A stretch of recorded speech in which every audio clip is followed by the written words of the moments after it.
Good morning all of you. हम अपना lesson number 4 part 4 लालच का परिणाम करेंगे, जो लियो टॉल्स्टॉय द्वारा लिखा गया है। हमने इसमें यहाँ तक पढ़ लिया था, अब हमें आगे करना है। यहाँ से वह फिर से उठ खड़ा हुआ और आगे बढ़ने लगा। 2-3 किलोमीटर आगे आया होगा कि सूरज नीचे होता दिखाई पड़ने लगा। दीना ने वापस लौटने का निश्चय किया। वह लंबे लंबे कदम बढ़ाकर लौटने लगा। उसे एक एक कदम भारी पड़ रहा था। टांगें जवाब दे रही थी, उसके पैर जगह जगह छिल गए थे। उसका मन आराम करने को हो रहा था, लेकिन यह संभव नहीं था। उसे किसी तरह सूरज ढलने से पहले पहुंचना था। वह पूरे 10 दम से आगे बढ़ रहा था। उसने कमीज उतारकर फेंक दी। अगर सूरज ढलने से पहले वह नहीं पहुंचा तो उसकी सारी मेहनत पर पानी फिर जाएगा और सारी रकम जब्त हो जाएगी। यह विचार आते ही वह डरकर कांपने लगा। उसकी टांगें कांप रही थी, छाती धड़क रही थी, आंखों के आगे अंधेरा छाने लगा। सूरज प्रतिक्षण ढलता जा रहा था। वह हिम्मत जुटाकर भागने लगा। उसे कोलों की आवाज़ें सुनाई दे रही थी, जोर जोर से आवाज़ लगाकर बुला रहे थे। दीना सोच रहा था, अगर समय पर न पहुंचा तो लोग हंसेंगे। सूरज धरती से लगा जा रहा था, अब डूबा तब डूबा। उसे ज़मीन पर रखी टोपी दिखाई पड़ने लगी। कोल और सरदार सभी उसे बुला रहे थे। तो देखा आपने कि इसमें क्या हुआ कि जो दीना था वो 1 किलोमीटर तक, मतलब 2-3 किलोमीटर ही आगे बढ़ा था जब वो खाना खाने के लिए रुका नहीं और आगे चलने लगा। तो क्या हुआ, सूरज ढलता हुआ दिखाई दिया। तो उसने निश्चय किया, उसने सोचा कि अब चलो मैं वापस चलता हूँ। वो लंबे लंबे कदम बढ़ाने लगा और उसको एक एक कदम बहुत भारी लगने लगा। मतलब एक एक कदम उसे ऐसा लगने लगा जैसे उसे मीलों चलना है।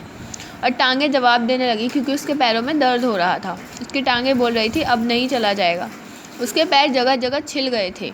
उसका मन आराम करने को हो रहा था, लेकिन यह संभव नहीं था। उसका मन क्या कर रहा था कि वह आराम कर ले, पर यह पॉसिबल नहीं था। क्यों नहीं था?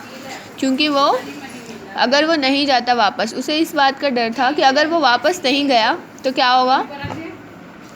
तो उसे एक एक कदम भारी लग रहा था। उसने क्या किया, वो सूरज ढलने से पहले अगर नहीं पहुंचता तो उसकी सारी मेहनत में पानी फिर जाता और सारी रकम भी किसकी हो जाती, कोलों के सरदार की। इस विचार से डर कर वह काँपने लगा और उसकी टांगें भी काँप रही थी, छाती उसकी धड़क रही थी, आंखों उसके आगे अंधेरा छाने लगा। मतलब वो उसकी हालत बहुत ख़राब हो गई थी। और सूरज हर पल क्या हो रहा था, ढलता जा रहा था। प्रतिक्षण मतलब एक एक क्षण, यानी एक एक पल। वह हिम्मत जुटाकर आगे चलने लगा। उसे फिर कोलों की आवाज़ सुनाई देने लगी, जो कि ज़ोर ज़ोर से उसे चीख चीख के बुला रहे थे। फिर वो और तेज़ चलने लगा। उसे थोड़ी खुशी हुई कि अब वो पहुंचने वाला है। सूरज बस ऐसा लग रहा था जैसे बस ढलने ही वाला है, अब अभी डूबेगा या एक पल बाद डूब जाएगा, ऐसा लग रहा था। उसे ज़मीन पर रखी टोपी भी दिखाई पड़ने लगी। कोल और सरदार सभी उसे बुला रहे थे। तभी सूरज डूब गया, अंधेरा हो गया। और सारी मेहनत बेकार हो गई। दीना के मुंह से चीख निकल गई। कोल अब भी उसे बुला रहे थे। उसे ऐसा लगा कि उसकी सारी मेहनत ख़राब हो गई, क्योंकि उसे सूरज डूबता हुआ दिखाई दिया। तभी भी उसे कोल बुला रहे थे। तो दीना ने सोचा, कोल ऊंचाई पर खड़े हैं, उन्हें सूरज अब भी दिखाई दे रहा है। तो दीना ने क्या सोचा कि जो कोल लोग हैं वो तो टीले पे खड़े थे, तो उन्हें तो अभी भी सूरज दिखाई दे रहा होगा। तो इसलिए फिर उसे लगा कि उसकी मेहनत अभी ख़राब नहीं हुई है। बस मुझे नहीं दिखाई दे रहा। उसे ऐसा लगा कि सूरज बस मुझे ही नहीं दिखाई दे रहा है। उसने पूरी ताकत लगाई, लंबा कदम बढ़ाकर टोपी छू ली और मुंह के बल जा गिरा। तो दीना ने क्या किया, अपनी पूरी ताकत लगा दी और लंबा कदम लेके उसने क्या किया, टोपी को छू लिया और मुंह के बल गिर गया वहीं पर। फिर क्या हुआ, वाह खूब रही। सरदार चिल्लाया, वाह तुमने कितनी ज़मीन ले ली। उसके बाद क्या बोलता है सरदार कि तुमने बहुत अच्छा किया, क्या खूब रही। और सरदार चिल्लाकर क्या बोला, तुमने कितनी ज़मीन ले ली, वाह। दीना का साथी दौड़ कर आया। दीना के जो साथी था वह दौड़ कर उसके पास आया। उसने दीना को उठाना चाहा। तो दीना को क्या चाहा, उठाना, लेकिन दीना तो मर चुका था। कोल हंसने लगे। दीना के साथी ने फावड़ा उठाया। उसके लिए कब्र खोदी। कुल 2 मीटर जगह काफ़ी थी। सरदार के मुंह से निकला, बस आखिर कितनी ज़मीन।